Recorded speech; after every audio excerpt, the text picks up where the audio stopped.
La manufacture andragogique, une collection de vidéos pédagogiques destinées aux formateurs pour adultes. La littératie numérique. Identifier les spécificités de la littératie numérique.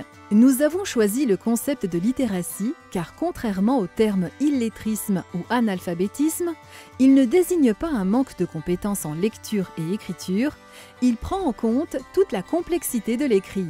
Dans le cadre de la littératie, les apprentissages ne sont pas seulement focalisés sur les compétences à l'écrit. Ils s'appuient notamment sur des compétences à l'oral dont certaines ont une logique proche de l'écrit.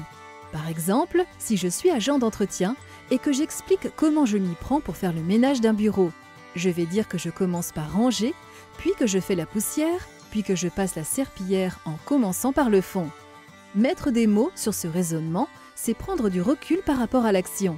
Verbaliser, c'est passer du faire au dire et de l'oral à l'écrit. Les apprentissages s'appuient également sur la relation de l'apprenant à l'écrit. Par exemple, je pense que les papiers administratifs sont toujours pleins de pièges. Ou qu'écrire, c'est surtout ne pas faire de fautes ou avoir une belle écriture. Ou encore que lire, c'est comprendre tous les mots ou lire des livres. Ces représentations doivent être prises en compte en formation pour lever des freins potentiels à l'apprentissage et acquérir un meilleur niveau de littératie. Lorsque nous utilisons un ordinateur, Internet, nous faisons souvent plusieurs choses en même temps sans même nous en rendre compte. Nous chattons avec une amie, puis avec des collègues, nous recherchons des informations, des photos, des vidéos sur Internet. Mais nous cherchons également sur notre propre ordinateur, dans nos fichiers, nous partageons des documents et en recevons. Et tout ceci simultanément sur différents supports et outils, et ça, ce peut être très complexe. Pour une personne pour qui la lecture n'est pas aisée, le numérique engendre d'autres difficultés auxquelles nous ne pensons même pas. Complexité liée à l'ergonomie des sites qui change très régulièrement.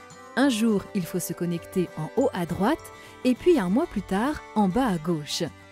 Lorsque nous utilisons un moteur de recherche, la moindre erreur dans l'écriture du mot peut amener le moteur à fournir des résultats absurdes dont le sens est éloigné de ce que l'on cherche au départ.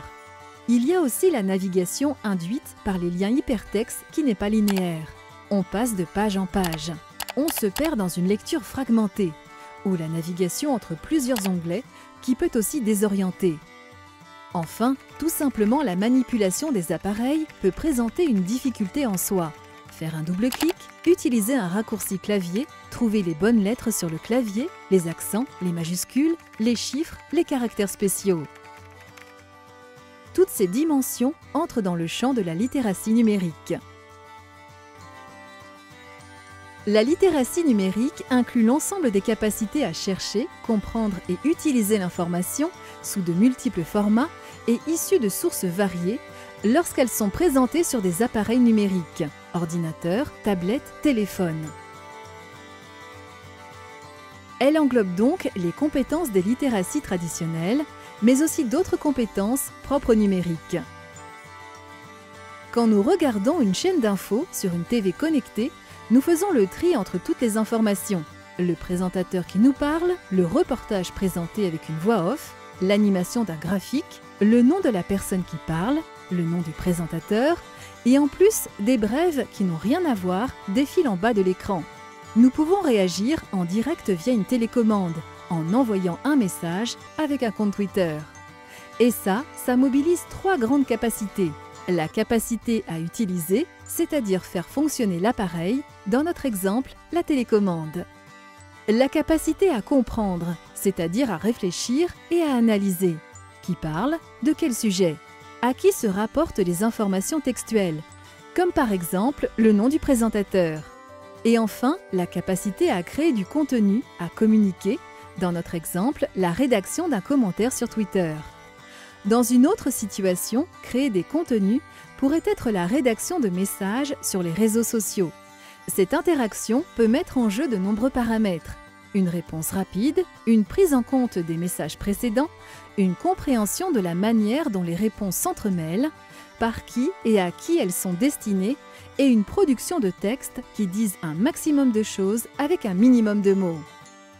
Mais la littératie numérique ne décrit pas uniquement un niveau de compétences et de connaissances techniques.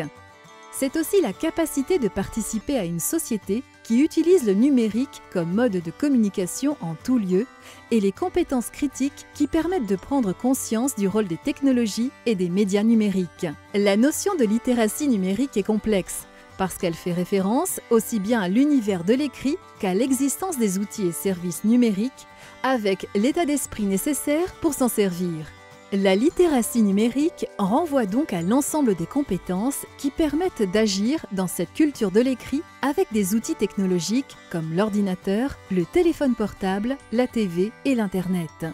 En tant que formateur, avoir conscience de ce concept permet d'en tenir compte dans notre démarche de formation et d'en améliorer la pertinence.